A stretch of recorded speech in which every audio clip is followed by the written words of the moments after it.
Hello student, today we discuss about APT programming. APT stands for automatically programmed tool. So basically there are two types of programming, manual part programming and computer aided part programming. In manual part programming, the operator do all the things, and in computer aided part programming, few things are done by computer and few things are done by operator. So we see that in manual part programming, more skills are required, but there is few skills is required in computer aided part programming because many work is done by computer itself. So APT is a language that defines the tool path with respect to the part geometry and often forms the basis for a post-processor generated NC files. APT consists four type of statement. First one geometry statement, second one motion statement, third one post-processor statement, and auxiliary statement. One by one we discuss all these statements. Geometry statement. In geometry statement, we define the geometry of the work part, and their syntax is symbol is equal to geometry statement / parametric description.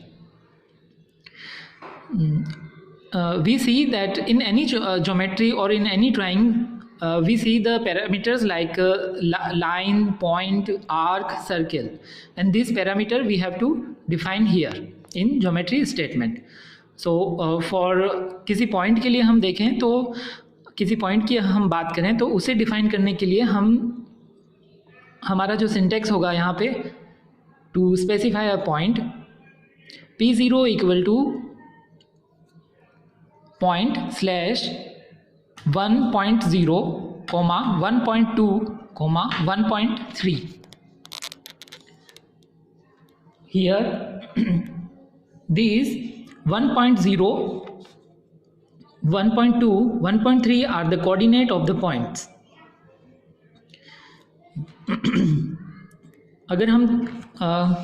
अगर कोई दो line है और वो जो दो line किसी point पे इंटरसेक्शन हो रही है तो वहाँ पे एक पॉइंट जनरेट होगा, तो उस पॉइंट को हम डिफाइन करेंगे P1 is equal two point / intersection of L1, L2.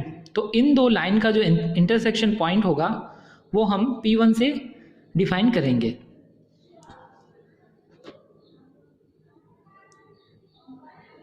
अगर हमें किसी लाइन को डिफाइन करना है तो उसके लिए हमारे पास में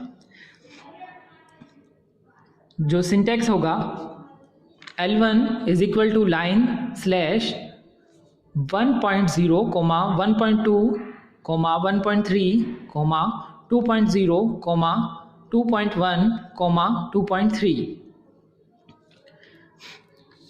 L1 is equal to line / P0, P1.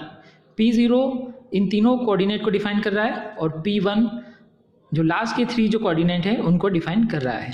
अगर हमें किसी सर्कल को डिफाइन करना है तो उसके लिए हमारा जो स्टैंडर्ड सिंटैक्स है C0 is equal to circle / centre P0, radius, 1. तो यहाँ हम देख रहे हैं C0 सर्कल को डिफाइन कर रहा है जिसकी रेडियस 1 है और पॉइंट हो गया P0, इसका सेंटर हो गया P0. तो ये हमारा सर्कल डिफाइन करने का सिंटैक्स रहेगा. नेक्स्ट हमारा होता है मोशन स्टेटमेंट. तो APT प्रोग्रामिंग में सबसे पहले हम ज्योमेट्री डिफाइन करते हैं, उसके बाद हम हमारे टूल को ट्रैवल कराने के लिए कि टूल कैसे ट्रैवल करेगा ड्यूरिंग द मशीन ऑपरेशन. तो ये हमारा जो टूल ट्रैवल कराने के लिए हम मोशन स्टेटमेंट को फॉलो करेंगे. तो मोशन स्टेटमेंट का जो कमांड रहता है वो है मोशन / डिस्क्रिप्शन. इसका कमांड रहेगा फ्रॉम / P0, और हम इसे ऐसे भी लिख सकते हैं अगर हमें उस पॉइंट के कोऑर्डिनेट मालूम है तो फ्रॉम 0.0, 0.1,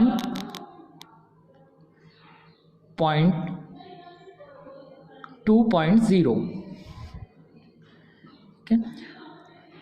टूल को चलाने के लिए फ्रॉम किस पॉइंट से जाना है, 2 पॉइंट के बीच में अगर टूल चल रहा है तो from two two, go to और go to slash derive surface two comma part surface two check surface. APT consist of these 3 surfaces: drive surface, part surface and check surface।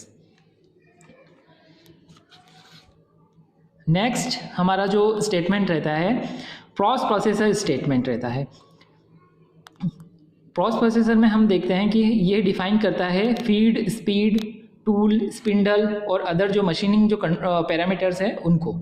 तो यहाँ पे अगर हमें देखना है कि हमारा जो स्पिंडल की स्पीड अगर हमें 600 RPM रखनी है तो उसके लिए हमारा जो सिंटेक्स होगा स्पिंडल स्लैश 600, इस तरह से उसको डिनोट करेंगे। अगर हमें फीड रेट 6 इंचेस पर मिनट रखनी है तो उसके लिए हमारा जो सिंटेक्स होगा फीड रेट FEEDRAT स्लैश 6।